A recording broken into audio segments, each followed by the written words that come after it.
கல் நெஞ்சம் கொண்டவரை கயவர்களை தீயபடி செல்வோரை திருந்த வைக்கும் நேரம் இது. ஓம் சக்தி ஓம் சாந்தி ஓம் சக்தி ஓம். கல் நெஞ்சம் கொண்டவரை கயவர்களை தீயபடி செல்வோரை திருந்த வைக்கும் நேரம் இது.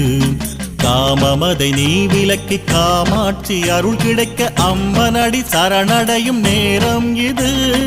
காமமதை நீ விலக்கி காமாட்சி அருள் கிடைக்க அம்மனடி சரணடையும் நேரம் இது. கடல் தாண்டி சென்றாலும் தடுமாறி நின்றாலும் உனை என்று காப்பாற்ற துணையேதம்மா.